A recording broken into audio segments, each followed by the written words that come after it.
हम आपका new chapter शुरू कर रहे हैं। ये जो आपका चैप्टर है ये ज्योग्राफी का फर्स्ट चैप्टर है, रिसोर्सेज एंड डेवलपमेंट। तो हम क्या बोल सकते हैं कि रिसोर्स क्या होता है। तो रिसोर्स की बहुत अच्छी डेफिनेशन आपके एनसीईआरटी में गिवन है। एवरीथिंग जो भी आपके एनवायरनमेंट में अवेलेबल है और वो आपके नीड्स को सेटिस्फाई कर रहा है, जिस फॉर्म में मिल रहा है उस फॉर्म में भी, या आप उसको ऑल्टर करके यूज़ कर पा रहे हैं तो भी आपकी नीड्स को सेटिस्फाई कर रहा है। आप उस पर कोई भी टेक्नोलॉजी आप उस पर अप्लाई कर सकते हैं। इकोनॉमिकली फीसेबल है, किसी के पास कम पैसे हैं तो भी वो उसको किसी भी तरीके से काम में ले सकता है, किसी के पास ज़्यादा है तो भी काम में ले सकता है। और कल्चर को भी कोई हार्म, कोई भी एक्सप्लॉयटेशन ना हो उस चीज़ से, तो आप उसे रिसोर्स बोल सकते हैं। रिसोर्सेज को हम फोर बेसिस पे कैटेगराइज करते हैं। On the basis of origin biotic and abiotic होता है। On the basis of exhaustibility, जैसे हम उसे किस तरीके से यूज़ कर पा रहे हैं, लॉन्ग टर्म है कि शॉर्ट टर्म है, उस बेस पे होता है। तो renewable and non renewable. On the basis of ownership, तो individual, community, national and international. On the basis of status of development होता है, तो potential, developed, stock and reserves. सबसे पहले बात कर लेते हैं on the basis of origin की। तो बायोटिक रिसोर्सेज वो रिसोर्सेज होते हैं जो आपको बायोस्फीयर से मिल रहे हैं और उसमें लाइफ सस्टेन करती है। आपके ह्यूमन बींग्स हो सकते हैं, फ्लोरा फ्लावर्स हो सकते हैं, आपके फौना एनिमल्स हो सकते हैं, फिशेस हो सकती है, आपके लाइफस्टॉक हो सकते हैं। इसके बाद अबायोटिक रिसोर्सेज क्या होते हैं। अबायोटिक रिसोर्सेज मतलब जिसमें लाइफ नहीं हो, तो क्या हो सकता है, जैसे रॉक्स आपके काम आते हैं, कैसे भी मार्बल बनता है, आपका सैंडस्टोन बनता है, आपका ग्रेफाइट बनता है, कई सारे आपके जो स्टोन्स होते हैं, मेटल्स की अगर हम बात करें तो वो भी आपके लिए इम्पॉर्टेंट रिसोर्सेज होते हैं। अब हम बात करते हैं on the basis of exhaustibility. तो क्या चीज़ कितने टाइम तक चलती है, वही होता है एग्जॉस्टिबिलिटी। जैसे हम अभी नॉर्मल वेज में बोलते हैं ना, भाई हमारा डेटा जो है वो एग्जॉस्ट हो गया, तो उसी बेस पर है renewable and non renewable. Renewable का मतलब है आप उस चीज़ को फिर से रिन्यू कर सकते हैं, रीप्रोड्यूस कर सकते हैं, कैसे कैसे भी, चाहे आप फिज़िकली कर पा रहे हैं, कोई केमिकल की मदद से कर पा रहे हैं, मैकेनिकल प्रोसेस के थ्रू कर पा रहे हैं, वो अपने आप को फिर से रीप्लेनिश कर पा रहा है, रिसाइकल कर पा रहे हैं, हम उसे फिर से रीयूज़ कर पा रहे हैं, तो वो रिसोर्सेज रिन्यूएबल रिसोर्सेज होते हैं। जैसे कि सोलर एनर्जी, विंड एनर्जी, आपका वाटर अगर अर्थ के जो भी आपके ग्राउंड बेड्स हैं वहाँ अगर आपका ख़त्म हो जाए तो अर्थ में ही इस तरीके की रीप्लेनिश करने की आपकी एक कैपेसिटी होती है उसमें। इसके बाद फॉरेस्ट हो गया, आपका वाइल्ड लाइफ हो गया। आपके जो रिसोर्सेज होते हैं रिन्यूएबल रिसोर्सेज, इनको आप फर्दर टू पार्ट्स में डिवाइड कर सकते हैं, कॉन्टीन्यूस और फ्लो। मतलब कॉन्टीन्यूस चलते जा रहे हैं और फ्लो। अब हम बात करते हैं नॉन रिन्यूएबल रिसोर्सेज की। तो ये जो रिसोर्सेज होते हैं आपके नॉन रिन्यूएबल रिसोर्सेज, ये आपके जियोलॉजिकल टाइम बहुत ज़्यादा लेते हैं बनने में। जैसे आपके मिनरल्स हो गए, फॉसिल फ्यूल्स हो गए, बहुत ज़्यादा मिलियन ऑफ ईयर्स लगते हैं इनको बनने के लिए।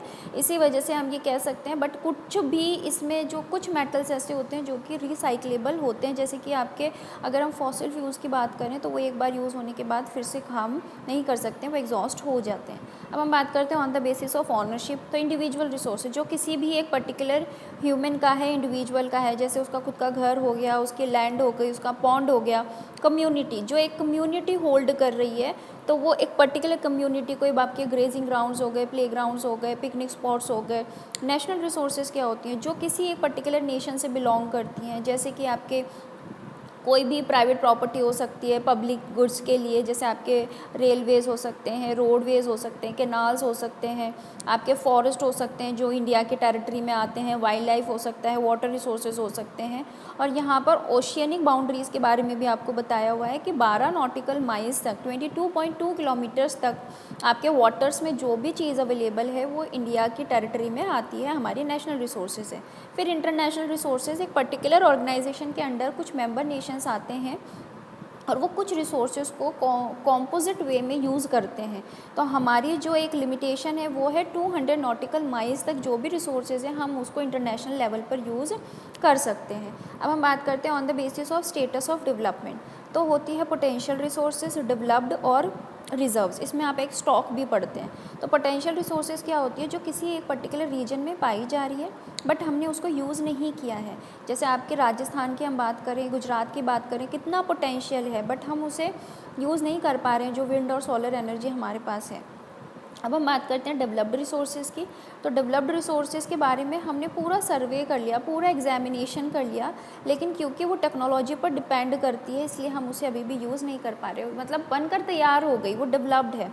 रिसोर्सेज क्या होते हैं, रिज़र्व्स क्या होती हैं? रिज़र्व्स वो होती हैं कि हमें ये नहीं पता कि हमें इसे कैसे यूज़ करना है, ठीक है, और टेक्निकल नो हाउ की वजह से, या हो सकता है कि हम उसे फ्यूचर में कभी यूज़ करें इसलिए हमने उसको रखा हुआ है, तो वो आपके रिज़र्व्स होते हैं। अब हमें ये पता चल गया कि रिसोर्सेज जो हैं इम्पॉर्टेंट हैं, तो मतलब हमें इनको डेवलप करने की ज़रूरत है। तो जो अगर हम ह्यूमन सर्वाइवल की बात करें तो उसके लिए वाइटल है जो आपके रिसोर्सेज हैं, और क्वालिटी ऑफ लाइफ को भी मेंटेन करते हैं, इसलिए हम ये तो नहीं कह सकते कि फ्री गिफ्ट्स ऑफ नेचर है, हम जैसे चाहे वैसे इसे यूज़ कर सकते हैं, नहीं, ऐसा नहीं है। क्योंकि अगर रिसोर्सेज को हम इस तरीके से यूज़ करेंगे कि हमारी ग्रीड पूरी हो तो वो डिप्लीट हो जाएंगी। अगर रिसोर्सेज किसी एक के हाथ में ही रहेगी तो उसकी वजह से सेक्शंस आ सकते हैं सोसाइटी में, कोई रिच होगा कोई पुअर होगा, और ये जो इनडिस्क्रिमिनेट एक्सप्लॉयटेशन जो हो रहा है रिसोर्सेज का, जिसके पास है वो उसको अंधाधुन यूज़ करेगा, तो उसकी वजह से इकोलॉजिकल क्राइसिस भी आता है, जैसे global warming, ozone layer depletion, इसके बाद एनवायरमेंटल पोल्यूशन, लैंड डिग्रेडेशन। तो इसी वजह से हमें चाहिए कि हम इन रिसोर्सेज का एक इक्विटेबल डिस्ट्रीब्यूशन करें ताकि हम एक ग्लोबल पीस वहाँ पर बनाए रखें। वहाँ पर हमारे पास एक फैक्टर आता है सस्टेनेबल डेवलपमेंट। तो सस्टेनेबल डेवलपमेंट जो होती है, एक ऐसा डेवलपमेंट होता है कि हम किसी चीज़ को ऐसे यूज़ करें कि एनवायरनमेंट को डैमेज ना हो, और प्रेजेंट नीड्स के साथ हमारी जो फ्यूचर जनरेशन्स की जो नीड्स हैं वो भी पूरी हो जाएं।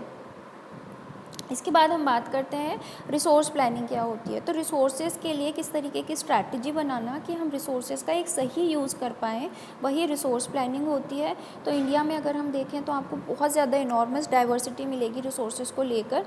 जैसे अगर हम झारखंड, छत्तीसगढ़, मध्य प्रदेश की बात करें, वहाँ आपको बहुत ज़्यादा मिनरल्स और कोल डिपॉजिट्स मिलेंगे। अरुणाचल प्रदेश की बात करें तो वहाँ आपको पानी के बहुत अच्छे सोर्सेज मिलेंगे, लेकिन इंफ्रास्ट्रक्चर नहीं है। अगर हम जैसे राजस्थान की बात करें तो राजस्थान में आपको बहुत अच्छे सोर्सेस हैं विंड और सोलर एनर्जी के। तो हमें चीज़ों को ऐसे यूज़ करना है कि वो एक इक्विटेबल डिस्ट्रीब्यूशन वहाँ पर हो और चीज़ें हम प्रॉपर तरीके से यूज़ कर पाएँ, वही हमारा रिसोर्स प्लानिंग होता है। तो इंडिया में जो रिसोर्स प्लानिंग है वो 3 तरीके से होती है। सबसे पहले हमें रिसोर्सेज को आइडेंटिफाई करना रहता है।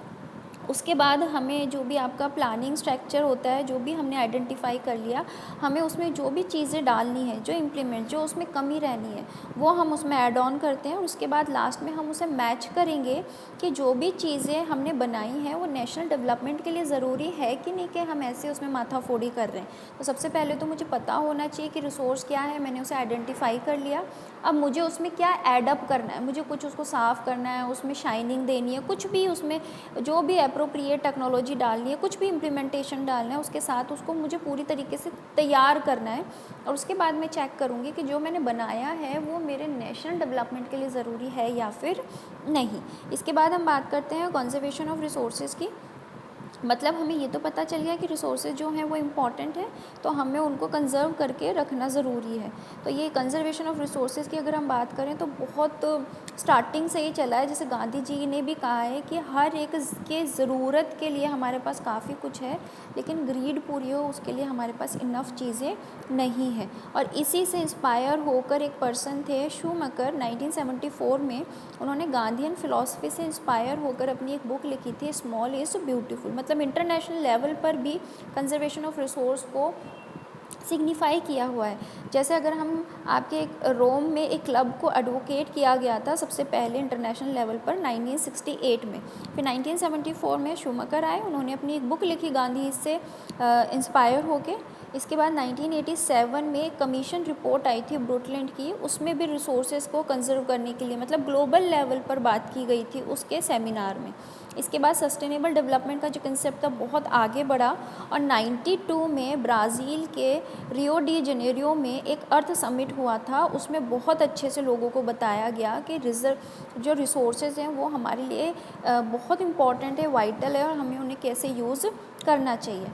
तो अब हम बात कर लेते हैं लैंड रिसोर्सेज की, जो कि आपकी रिसोर्सेज में से ही एक है।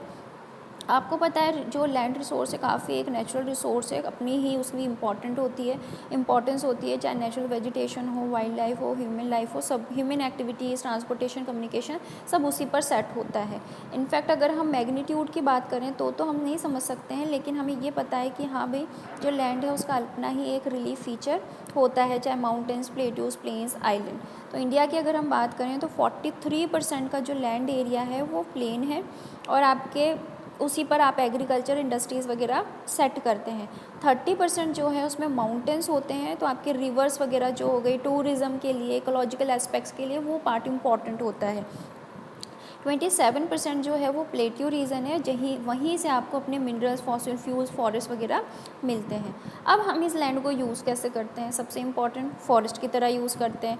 अगर हम उस लैंड को फॉरेस्ट की तरह यूज़ कर रहे हैं और एग्रीकल्चर की तरह यूज़ कर रहे हैं तो दो यूज़ हैं। अब दोनों को यूज़ नहीं करके थर्ड यूज़ क्या हो सकता है? तो अगर कोई लैंड जो कल्टीवेशन के लिए अवेलेबल नहीं है, मतलब बैरन लैंड हो सकती है, वेस्ट लैंड हो सकती है, या फिर वो लैंड हो सकती है जो कि नॉन एग्रीकल्चर यूजेस के लिए हमने रखी है, मतलब हम उस पर बिल्डिंग्स बना सकते हैं, रोड्स बना सकते हैं, फैक्ट्रीज़ बना सकते हैं। अब इसके अलावा भी बहुत सारी लैंड होती है जो कि अनकल्टिवेटेड होती है, तो उसको हम कैसे यूज़ में ले सकते हैं? तो उस पर हम परमानेंट पास्चर्स कर सकते हैं, या मिसलेनियस ट्री क्रॉप्स, ग्रूव्स बना सकते हैं। इसमें आपके जो भी वेस्टलैंड आता है ना वो सब इसमें आता है। वेस्टलैंड वो होती है जब आपने किसी ज़मीन को 5 साल से ज़्यादा के लिए छोड़ दिया है। इसके बाद आता है फैलो लैंड। तो फैलो लैंड होता है जब आपने अपनी जो भी लैंड है उसको छोड़ दिया कि वो अपनी जो भी फर्टिलिटी है वो खुद से रीगेन कर ले। तो अगर वो 1 साल के अंदर में कर लेती है तो वो करंट फैलो है, और अगर वो 1 साल से 5 साल का टाइम ले रही है तो वो अदर देन करंट फैलो है, बट उसमें आप अपना कल्टीवेशन कर सकते हैं 5 साल के अंदर, तो उसको आप एग्रीकल्चर में यूज़ ले सकते हैं। इसके बाद आपके पास एक टर्म आती है नेट्स ऑन एरिया। क्या होता है? तो अगर हम आपके ग्रॉस क्रॉप्ड एरिया की बात करें, मतलब मैंने टोटल जितना प्रोडक्शन किया उस टोटल में से मेरा जितना भी खर्चा हुआ उसके बाद जितना बचा, मतलब 1 साल में मैं जितना अपना कल्टीवेशन कर पा रही हूँ पूरे 1 साल में, वही आपका क्या होता है? नेट्स ऑन एरिया होता है। अब लैंड का यूज़ करने का पैटर्न क्या होता है? तो आपको पता है टोटल अगर मैं इंडिया की बात करूँ तो इसका क्लाइमेट, सॉइल टाइप सब पर डिपेंड करता है। तो population density, technological capability, culture, tradition, हर एक चीज़ पर डिपेंड करता है। तो इंडिया का टोटल ज्योग्राफिकल एरिया है 3.28 मिलियन स्क्वायर किलोमीटर्स, और जो लैंड जो भी आपका डेटा यूज़ करती है वो 93% डेटा ही उसके पास आ पाता है, क्योंकि नॉर्थ ईस्टर्न स्टेट्स जो हैं आपके उनसे कोई जो डेटा है वो हमारे पास नहीं आता। जैसे जम्मू कश्मीर आपके पाकिस्तान ने लिया हुआ है, चाइना ने लिया हुआ है, तो वहाँ का तो सर्वे पॉसिबल नहीं हो पाता था पहले, ठीक है। और कई सारी ऐसी लैंड है जो कि परमानेंट पास्चर की वजह से ख़राब हो गई है। और नेट्स ऑन एरिया जो है वो भी आपके स्टेट टू स्टेट क्या करता है? वेरी करता है। तो यहाँ पर हमारे पास एक चीज़ आती है कि जो फॉरेस्ट हैं आपके, उसके लिए भी कहा गया है कि 33% कम से कम होना ही चाहिए टोटल जोग्राफिकल एरिया का आपके फॉरेस्ट। तो ये आपके नेशनल फॉरेस्ट पॉलिसी के अकॉर्डिंग था 1952 में।